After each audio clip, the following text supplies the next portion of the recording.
My name is Dr. Frederick Covington, and I'm an occupational therapist. Today, we'll be discussing auditory figure ground discrimination. Now, what is auditory figure ground discrimination? It's the ability to differentiate foreground sounds from extraneous background noises. It's how we're able to attend to certain sounds while ignoring sounds that are unimportant. This is an important auditory processing skill and is crucial in the formal learning environment. So essentially, this is a skill that we practice every day, whether in a classroom, a busy mall, driving, at a sporting event, and so on. Now there's many different ways indicators can be exhibited, so there are a plethora of symptoms. One child will not display all of these. However, if there are multiple symptoms that the child is displaying, auditory figure ground discrimination may be an underlying issue. So let's take a look at some of these common signs and symptoms. A student is easily distracted by extraneous noise, say for instance the humming of fluorescent lights in the classroom. There could be difficulty sustaining attention to the primary auditory stimulus, for instance, let's say a lecture. Sometimes they may tune out, especially in a noisy environment. He or she may stop listening altogether as a defense against auditory overload.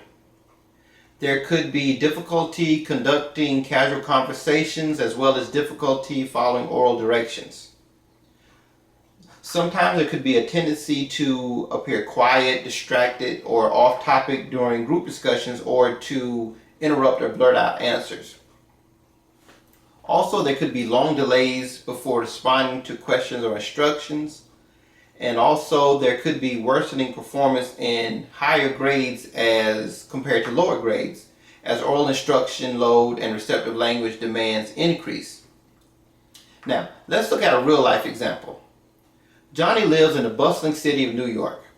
He is a second grader and attends a school on 51st Street. His teachers have made multiple complaints to his parents that he sometimes zones out and is rarely able to follow given instructions. The teacher also voiced her concerns because instructions have to be repeated multiple times in order for Johnny to understand and to start his classroom assignment. Now, after contemplating everything from lack of sleep to poor attention span without any progress, a recommendation to see the occupational therapist was made. Now, one of the most difficult aspects of understanding and treating those with auditory figure ground discrimination deficits is understanding how they may interpret the world and how the environment may sound through their ears. So today, we're going to do just that. We're going to attempt to give you an example and let you hear through the ears of someone who has auditory figure ground discrimination difficulties. So, what I want you to do is follow what I'm saying. And here we go.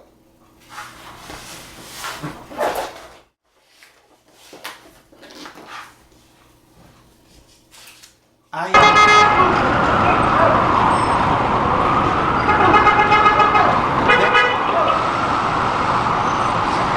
do not.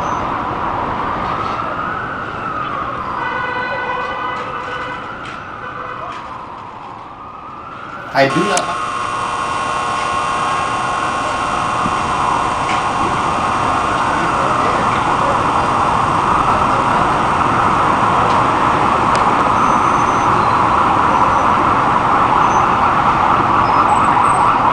Like them.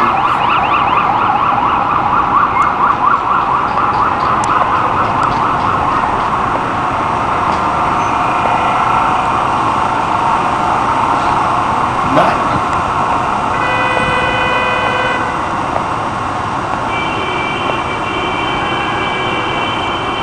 like.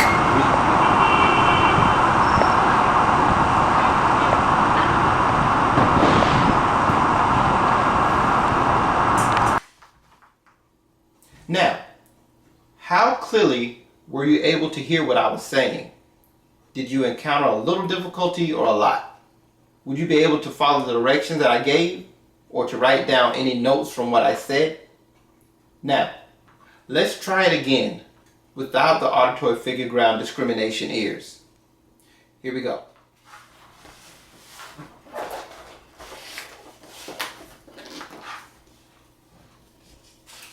I am Sam. Sam I am. That Sam I am. That Sam I am. I do not like that Sam I am. Do you like green eggs and ham? I do not like green eggs and ham. I do not like them, Sam I am. Would you eat them here or there? I would not eat them here or there. I would not eat them anywhere. I do not like green eggs and ham. I do not like them, Sam I am. Would you, could you, in a box? Would you, could you, with a fox? Not in a box, not with a fox. Not here or there, not anywhere. I do not like green eggs and ham. I do not like them, Sam I am.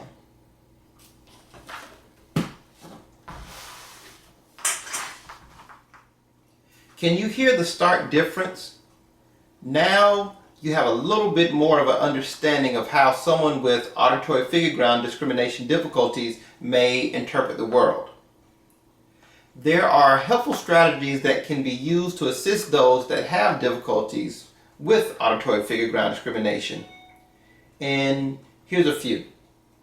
You can provide seating near the audio source. For example, put the child in the front of the class.